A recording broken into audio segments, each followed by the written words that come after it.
ce que ta fondation, la fondation de ton ministère, ou la fondation du ministère que Dieu t'a confié, ministère de chant, ministère de comment on appelle ça, d'évangélisation, d'enseignement que Dieu t'a confié, tu dois veiller à ce que cette fondation soit toujours solide, soit bien construite, soit bien bâtie. Et tout ça, ça doit se faire avec la crainte de Dieu. Ça doit se faire avec la crainte de Dieu. Ça doit se faire avec la crainte de Dieu. Et n'oublie pas que la source de ton appel, de ta fondation, c'est Jésus. Star de ton ministère, c'est Jésus, ce n'est pas toi.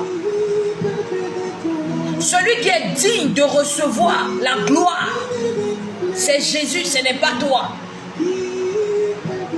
Et tu dois te rassurer que la fondation de ton ministère ou les briques que tu es en train de construire ta maison avec ne soient pas les briques de quelqu'un. Je dis, tu dois te rassurer que ça ne soit pas les briques de quelqu'un. Aller voler les brebis de l'autre. Entrer dans l'église de l'autre et quand tu veux partir de là, tu as déjà ramassé tous les numéros de ses fidèles. Tu as déjà ramassé tous les numéros. Tu as déjà ramassé tous les numéros. C'est pour leur dire que non, venez, je vais faire une consultation. Et dans consultation, tu vas commencer par leur donner des prophéties mensongères. Dieu m'a dit que c'est ici, vous allez le servir, vous devez le servir dans cette église, vous êtes le brebis de cette église. C'est des choses qui se font aujourd'hui. Nous nous comportons, on dirait que le Dieu que l'autre sert est différent de Dieu que nous servons. Or, nous servons seulement un seul Dieu. Nous servons le Dieu qui est le même hier, qui est le même aujourd'hui, qui est le même éternellement. Je ne comprends pas toujours cette technique ou bien cette logique-là d'entrer dans l'église de l'autre et de disperser ces brebis et de prendre ces brebis pour amener dans ton église. Je l'ai dit tout à l'heure, bien-aimé dans le Seigneur, j'ai l'habitude d'écouter un grand homme de Dieu qui donne ses conseils à ses serviteurs ou bien à ses brebis qu'il veut envoyer sur le terrain. Arriver sur le terrain, veillez à ce que la maison que vous voulez construire sur ce terrain ne soit pas construite avec les briques d'autrui. Ne soit pas construite avec les briques d'autrui. Sinon demain, le propriétaire peut venir à tout moment pour te dire que monsieur, c'est mon brebis, c'est mon enfant, j'étais fâché contre lui, mais c'est vrai, mais aujourd'hui, je mets tout à plat et je suis venu récupérer mon enfant. Surtout, si tu as déjà mis ta foi, ta confiance sur la personne, il y aura un vide dans ta maison. Il y aura un vide dans ta maison.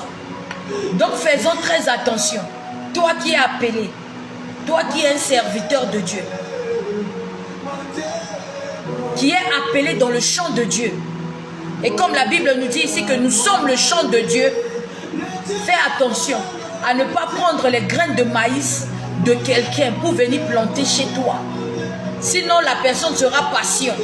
Il va attendre quand cette maïs-là va commencer par sortir des fruits, va commencer par donner, et il va dire non, tu te rappelles que tu as pris mes grains la dernière fois, tu es venu planter ici chez toi, je suis venu arracher. Et d'abord, bien aimé, quand vous faites comme ça souvent, tu n'as pas l'autorité sur la personne. Tu veux t'imposer à la personne, il y a déjà un blocage. Parce que la personne n'a rien reçu de toi. Je dis quoi? La personne n'a rien reçu de toi. Tu n'as rien sémé dans sa vie. Donc c'est impossible pour lui de se soumettre à ton autorité. Et toi tu es là, tu dis non, c'est pas grave. Peut-être qu'il n'est pas encore habitué. Il est déjà habitué à la présence de Dieu. Mais c'est ta présence qui n'est pas encore habituée. C'est déjà un signe pour toi de le libérer. C'est déjà un signe pour toi de lui dire non, retourne. Mais non, ce n'est pas ça. Surtout si la personne paye un peu sa dîme. C'est fini. On veut automatiquement. C'est mon enfant. C'est mon enfant. On veut automatiquement mettre la main sur la personne. Vous savez, quand c'est comme ça, ça veut dire que la fondation de ton église était basée sur l'argent.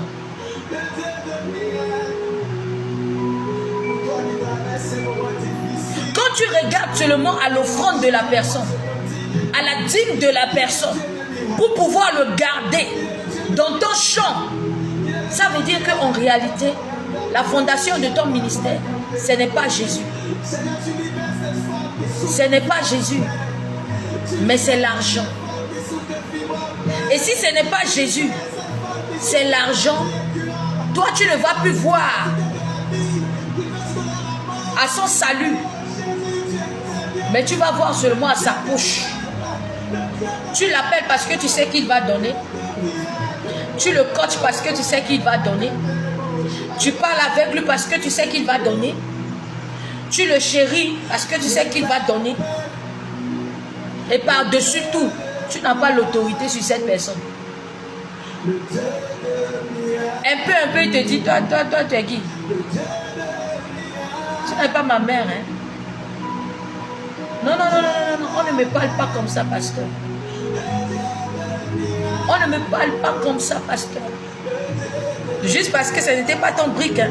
Or, si c'est ton brique, tu déposes en lui ce qui est en toi. Il se soumet à ton autorité. Il travaille sur ton autorité. Là, c'est facile pour toi d'abord. C'est facile pour toi de le conduire dans sa mission à lui aussi. Je dis c'est facile pour toi de l'amener aussi dans sa mission à lui. Parce qu'il faut savoir que Jésus nous a envoyés d'aller faire des nations des disciples. Et ces disciples-là aussi à leur tour, d'aller faire encore d'autres nations, des disciples de Dieu. Ce n'est pas que comme on les a déjà fait disciples, on doit les garder. C'est pour nous. Ils sont à nous. Non, c'est pas pour ça. Celui qui a une bonne fondation de ministère ne pense pas comme ça. Je dis celui qui a une bonne fondation de ministère ne pense pas comme ça. Raison pour laquelle ceux qui sont avec moi, quand tu es avec moi, j'essaie en même temps de te libérer en fait. Parce qu'il ne faut pas que toi tu sois là et puis tu bloques l'entrée des autres. Et souvent même quand la personne dure trop avec toi, la personne veut trop te maîtriser. La personne devient un obstacle. La personne devient un obstacle. Et puis il est dans l'église, il est ancien dans l'église. Quand les nouveaux viennent, c'est lui qui commence par mettre les bâtons dans les roues pour les nouveaux. Pour qu'ils puissent se décourager et puis retourner à la maison. Et que ce soit lui seul qui soit là sur le terrain. Que ce soit lui seul quoi.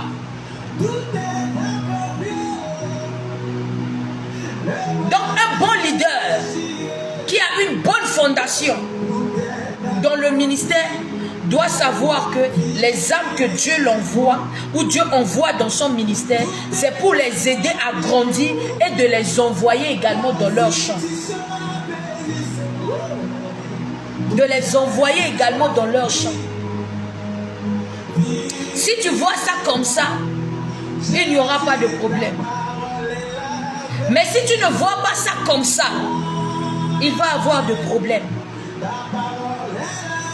Il va avoir de problèmes. Alléluia. Alléluia. Donc ce soir, j'aimerais que pour toi qui es appelé, tu as compris que on ne construit pas sa maison avec le brick d'autrui. Toi qui es là ce soir, tu as compris que on ne commence pas le ministère ou la fondation d'un ministère plutôt, de la mauvaise manière. Sinon, c'est au moment où tu veux te reposer pour dire, bon, ok, d'accord, j'ai gagné des âmes. Aujourd'hui, c'est à mes enfants de commencer à gagner aussi. Tu veux t'asseoir, c'est en ce moment-là que ta maison commence à s'effondrer devant toi. C'est en ce moment que ta maison commence à effondrer devant toi. Donc commence le ministère que Dieu t'a confié. Excuse-moi. Commence l'appel que Dieu t'a... En fait, réponds à ton appel de la manière digne. Même s'il s'agit de commencer avec deux chaises, ou bien même toi seul avec tes enfants, commence ainsi. Ne va pas pour dire que non, je vais aller prendre brebis de l'autre. Je vais aller prendre brebis de l'autre. Je vais aller prendre brebis de l'autre. Non, ne fais pas comme ça. Si tu es un appelé et que tu sers déjà au pied d'un serviteur de Dieu, fais doucement, va doucement. Laisse que ce serviteur puisse t'honorer dignement. Ne casse pas son église pour prendre ses brebis pour aller fonder toi, ton église. Ne divise pas son église pour aller fonder ton église à toi. Et sois patient. Je dis quoi? Sois patient. Sois patient. Je dis quoi? Sois patient. Ce n'est pas parce que tu as reçu l'appel ou bien tu as reçu la prophétie. Parce que beaucoup des hommes de Dieu qu'on voit aujourd'hui, quand tu causes avec eux, non, à chaque fois les prophètes me voient, ils disent que je suis un serviteur de Dieu. Est-ce qu'ils t'ont dit à quel moment tu dois commencer par imposer les mains aux gens? Est-ce qu'ils t'ont dit à quel moment on doit commencer par t'appeler daddy? Est-ce qu'ils t'ont dit à quel moment on doit commencer par t'appeler mommy? Est-ce qu'ils t'ont enseigné? Est-ce qu'ils t'ont appris à lire entre les lignes de Dieu? Est-ce que tu as reçu une base? Est-ce qu'ils t'ont donné la gestion des hommes? L'enseignement sur la gestion des hommes? Est-ce qu'ils t'ont donné ça? Non. Tu n'as pas encore reçu. Parce que tu as reçu 2 prophéties qui t'ont dit que tu seras un homme de Dieu. Tu es un grand prophète. Parce que même pour commencer, même on dit que toi, tu es un prophète des nations. Quand tu écoutes cette partie, en même temps, il y a folie te prend. Non, non, non, je ne suis pas n'importe qui. Et en même temps, tu cherches un petit coin. Tu regroupes 2-3 personnes dedans. Et puis c'est fini. Oh! Shabababababa commence. Surtout la partie de prophète de nation là. Je dis folie prend les gens. Et automatiquement quand tu vas devenir gonflé en même temps. Jusqu'à ce que tu changes ta manière de marcher. Tu changes même ta manière de parler. Tu changes ta manière. Il y a un risque derrière. Il y a un piège derrière. Que tu n'es pas encore prêt pour ça.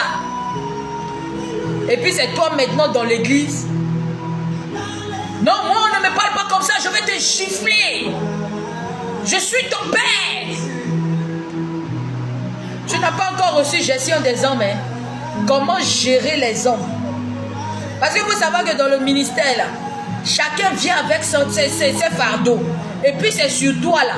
La personne oublie que Dieu a dit venez à moi, vous qui êtes chargé. C'est à Dieu qui devait se décharger. Quand tu es dans le ministère là, c'est sur toi la personne veut se décharger. Pendant ce temps, toi-même là, tu cherches à te décharger au pied de Dieu. Souvent, toi-même là, tu es dans des mouvements comme ça. C'est un peu chaud sur toi. La personne, même comme c'est chaud sur lui là-bas, je vais appeler maman. Et puis toi, si toi qui n'as pas encore eu gestion des ombres, tu vas quand même dire, et tu m'appelles, je vais faire quoi? Au lieu de l'écouter pour lui dire, bah, ok, t'inquiète pas. Tu crois en Dieu, tu sais que Dieu va faire. Ça, c'est une petite affaire. Laisse. On va prier. Tu m'appelles là, c'est pour faire quoi? Tu vis la chose et puis tu m'appelles, je vais dire quoi? Je vais faire quoi?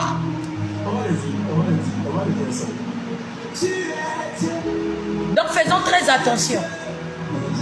Faisons très attention parce qu'il y a un piège devant.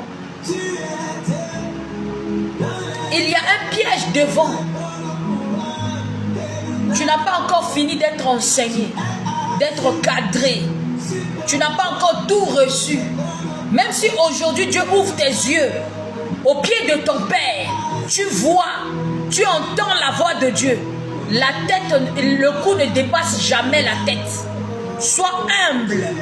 Si Dieu a dit à Josué, Josué serviteur de Moïse, c'est parce que Josué a été petit devant Moïse. Il a gardé sa position. Et pourtant Moïse était plus âgé que lui. Et pourtant Moïse était plus âgé que lui. Pourquoi Dieu a laissé les Aaron? Dieu a dit Moïse. À Josué, serviteur de Moïse. Pourquoi c'est à Josué Dieu a confié la charge de son brebis après la mort de Moïse? C'est parce qu'il a vu l'humilité, il a vu la crainte de Dieu dans le cœur de Josué. Donc, serviteur de Dieu, nouveau appelé ou nouveau consacré, fais attention. Reste encore petit. Prends encore ta place de l'enfant. Assis-toi encore à la place de l'enfant. Je dis quoi? Assis-toi encore à la place de l'enfant. Le cou ne dépasse jamais la tête. Pour arrêter le désordre. Ok? Pour mettre fin au désordre qui se passe aujourd'hui. Qui se passe aujourd'hui. Toi-même là, les envies charnelles qui ont en toi, tu n'as pas encore fini de chasser. Oh. C'est toi qui veux aller chasser le démon qui est dans la vie d'une sœur. Et pourtant, on ne t'a pas encore enseigné comment chasse le démon. Tu finis de chasser là-bas. Toi qui disais que tu vis la chasteté là. Non, je ne vais pas coucher avec femme. Non, je ne vais pas faire ceci là. Tu te retrouves maintenant dans des lits de prostituées. On ne t'avait pas encore enseigné cette partie. Hein? On ne t'avait pas encore enseigné cette partie là. Mais tu étais prêché. Tu étais pressé. On ne t'a pas encore dit. Pour chasser un démon là, il faut connaître la nature de ce démon. Quelle est sa mission? Pourquoi il occupe ce corps? On ne t'a pas encore tout enseigné.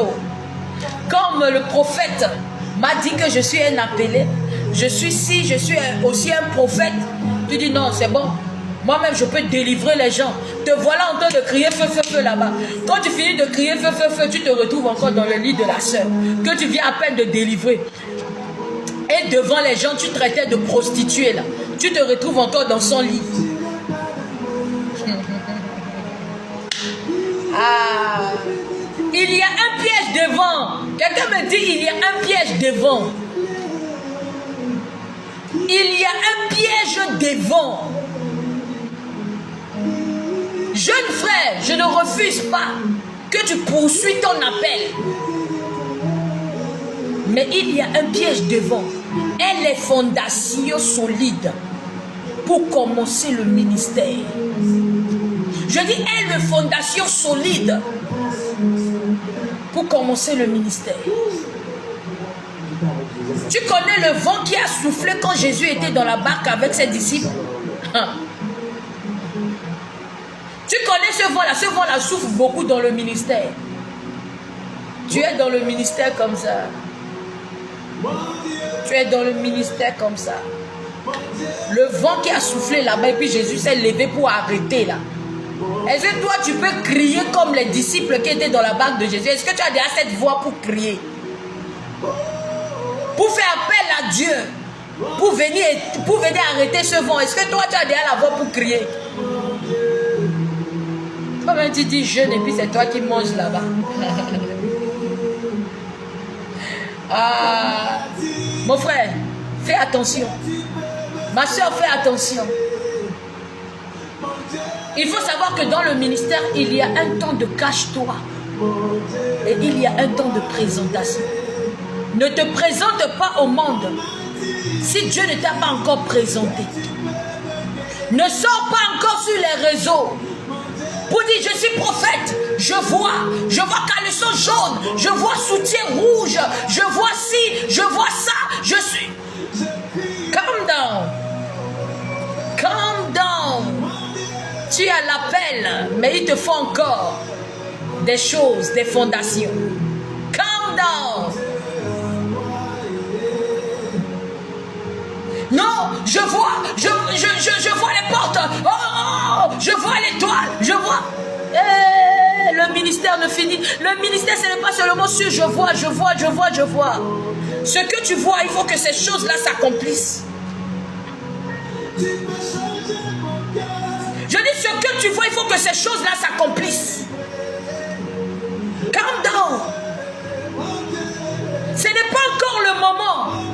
Quand le moment sera venu, quand tu vas dire ainsi parle l'Éternel, il y aura ainsi fait l'Éternel qui suit. Je dis quand le moment sera venu où tu es caché et puis Dieu te présente, quand tu vas ouvrir la bouche, ainsi parle l'Éternel, il y aura ainsi fait l'Éternel qui suit. Il y aura ainsi fait l'Éternel qui suit. Dieu m'a fait grâce de voir. Quand tu vois, ça s'accomplit. Donc calme-toi d'abord. Tu as encore besoin de beaucoup d'équipements. Dieu n'a pas fini de t'équiper. Il y a encore des choses que tu as besoin. Calme-toi d'abord. Aie une bonne fondation pour le ministère que Dieu t'a confié avant de te présenter. Sinon, tu as le feu, tu as l'appel en toi. On risque de t'enterrer avant que tu puisses t'asseoir et manger ou bien commencer le ministère que Dieu t'a confié. Est-ce que quelqu'un me comprend? Sinon, on risque de t'enterrer avant le temps de l'accomplissement de ce ministère.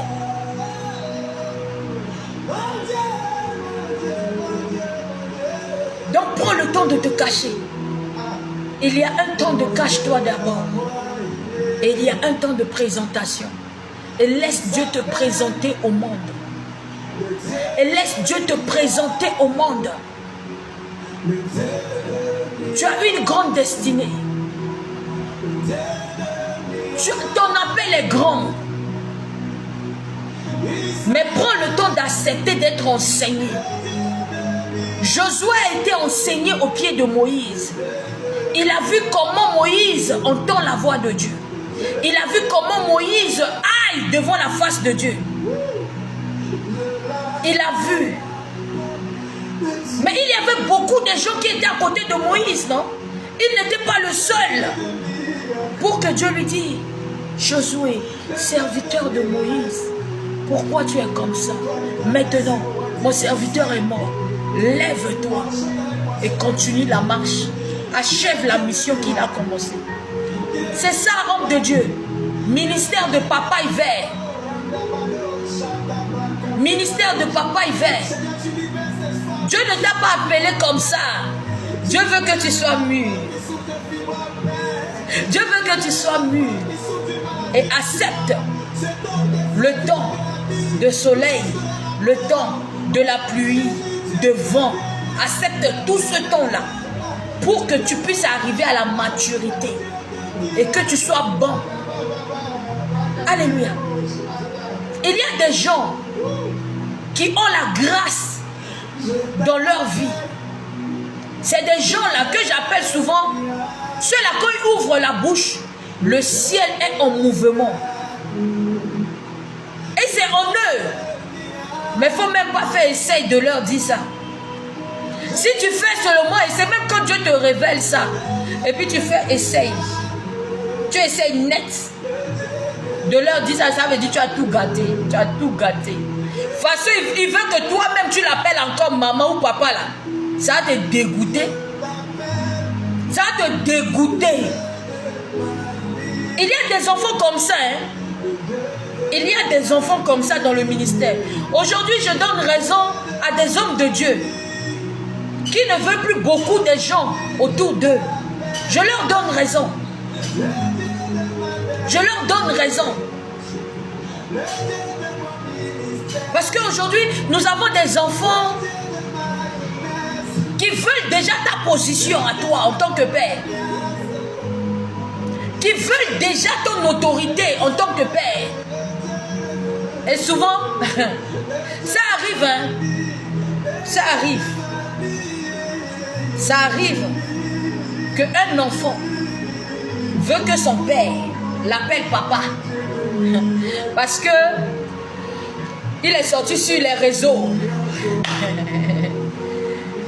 Quand il fait live, c'est 10 000 personnes qui sont bloquées là-bas.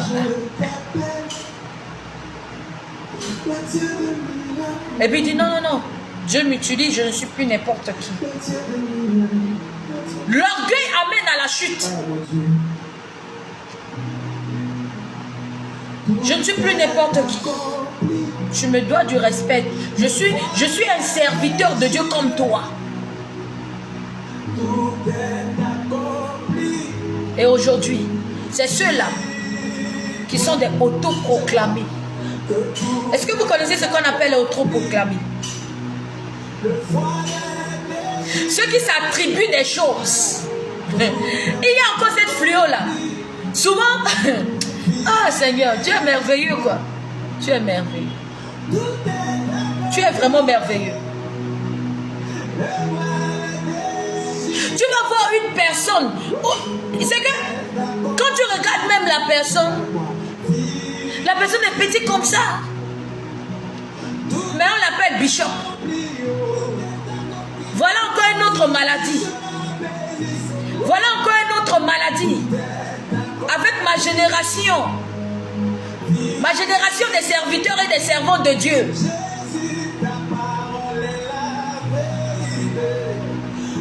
Bishop, la personne a 17 ans. Et puis il a le titre de Bishop. On l'appelle Bishop.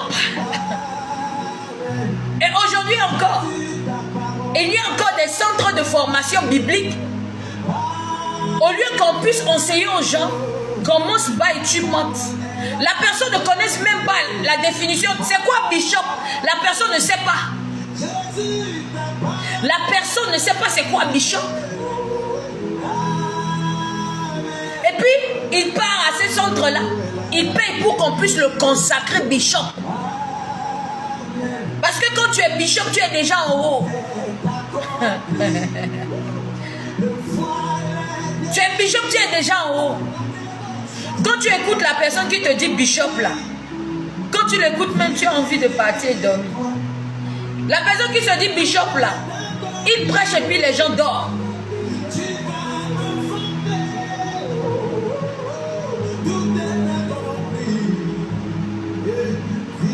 Bishop, c'est un doyen, c'est un ancien.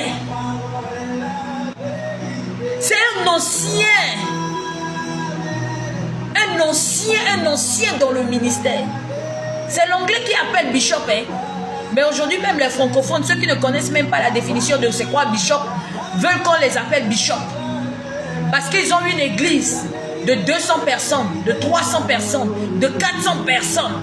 Et puis quand ils viennent à l'église, il y a des gardes du corps qui ouvrent les portières et puis ils font des spectacles. Vous voyez, c'est ça aujourd'hui.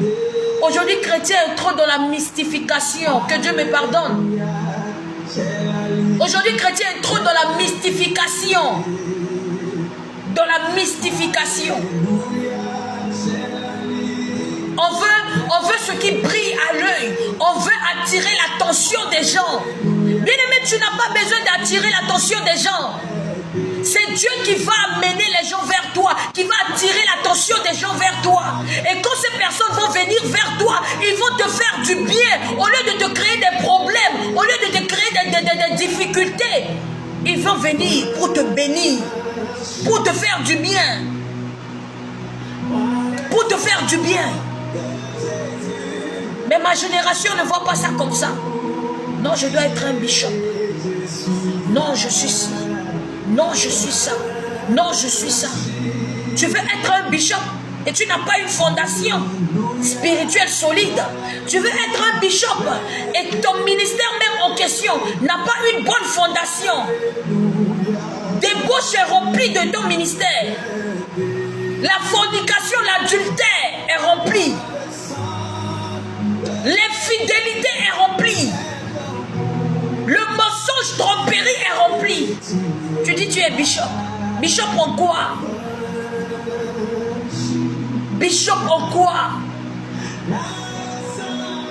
Je dis bishop en quoi? En quoi tu es bishop? Si le peu que Dieu t'a donné, tu n'arrives pas à les cadrer, à les mettre sur le droit chemin, en quoi tu es bishop? Shalom, shalom. En quoi tu es bishop? Tu es appelé à servir Dieu. C'est bien, c'est beau. Mais ne saute pas des niveaux. N'escalade pas les murs. Va pas à pas. Va au rythme de Dieu. Suis le mouvement de Dieu. Suis les pas de Dieu. S'il te dit prends par là, prends par là. Prends ici, prends ici. C'est très important. Tu es pressé pour qu'on t'appelle mommy, pour qu'on t'appelle daddy. T'inquiète pas, ne te précipite pas. Si c'est pour qu'on t'appelle mommy et daddy là, t'inquiète pas. Dieu va t'envoyer beaucoup des enfants. Jusqu'à ce que toi-même tu dis, oh, vous là, vous me fatiguez. Laissez-moi un peu respirer. Laissez-moi un peu vivre. Mais pour le moment là, ce n'est pas encore le moment. Je dis pour l'instant là, ce n'est pas encore le moment. Ne sois pas pressé. Celui qui sait attendre Dieu n'est jamais pressé. Je dis celui qui sait attendre Dieu n'est jamais pressé. Donc ne te précipite pas. Ne te précipite pas. Prends le temps d'apprendre. Prends le temps de monter une bonne fondation de ton ministère, de ton appel. Et laisse Dieu faire. Et laisse Dieu faire. Et laisse Dieu faire. J'ai dit ceci. J'ai dit ceci. Une fondation. J'ai dit une fondation.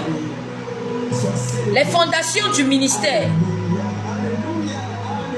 est basée sur la personne de Jésus.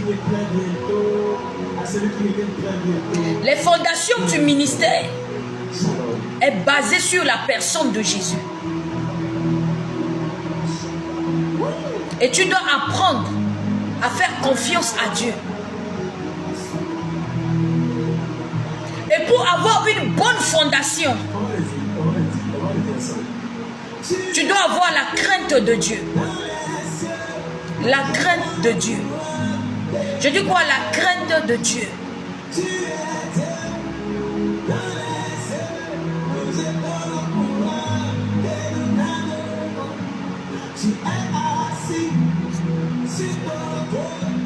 Alléluia. Pour un ministère glorieux, puissant, fort, il faut une bonne fondation. Il faut une bonne fondation. Et cette fondation est basée sur des disciplines. Sur des disciplines. Tu dois être quelqu'un de discipliné. Ce que tu fais doit être discipliné. Peu importe les choses que tu dois faire, ça doit être discipliné. Discipliné. Et ne te précipite pas. pour dire que non, parce que telle a église, je vais avoir église. Non. L'autre peut être dans sa saison. C'est son temps. C'est son heure. C'est là que Dieu a choisi. Il n'y a pas la rivalité. Il n'y a pas de concurrence. Et on ne détruit pas l'église de l'autre pour bâtir son église. Je dis quoi? On ne détruit pas l'église de l'autre pour bâtir son église. On ne détruit pas l'église de l'autre pour bâtir son église. Et le livre de 1 Corinthiens 3:9 nous dit ceci: nous sommes le champ de Dieu et nous travaillons tous au service de Dieu. N'oubliez pas ça. Tu es appelé à servir Dieu et non servir les hommes. Tu es appelé à plaire à Dieu et non à plaire aux hommes. Est-ce que je parle à quelqu'un ce matin? Je dis, tu es appelé à servir Dieu et non à servir l'argent.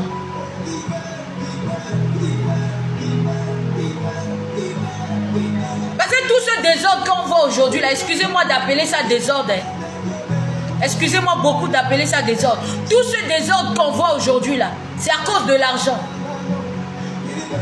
C'est à cause de l'argent. Que nous avons des bishops de 13 ans, que nous avons des bishops de 14 ans, de 15 ans, des prophètes des nations.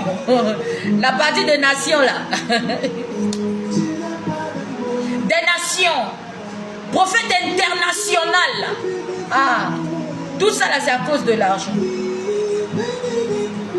Parce que Dieu sait prendre soin de ceux qui le servent. Tout ça, c'est à cause de la gloire. Parce que celui qui sert Dieu, Dieu l'amène dans sa gloire. Et il vit la gloire de Dieu. Et il vit la gloire de Dieu. Tout ça, c'est à cause de ça. Donc, si tu es appelé à servir Dieu, tu dois mettre dans ta tête aujourd'hui que tu ne sers pas Dieu pour l'argent, ni pour la gloire, ni pour les renommées, ni pour la richesse, mais tu sers Dieu parce que Dieu est ton Dieu. Le point de contact de ton appel, de ton ministère, doit être Dieu. Doit être Dieu. Je dis ça doit être Dieu. Jeune frère, jeune sœur. Le but de ton appel, c'est Dieu. Le pilier de ton ministère, c'est Dieu. Il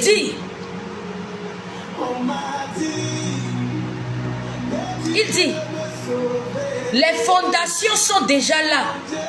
Et c'est Jésus. Si les fondations sont déjà là, toi tu n'as rien à faire. Tu te bases sur Jésus. Tu t'ancres en Jésus. Tu es attaché à Jésus. Pour que tu sois un bon constructeur. Alléluia.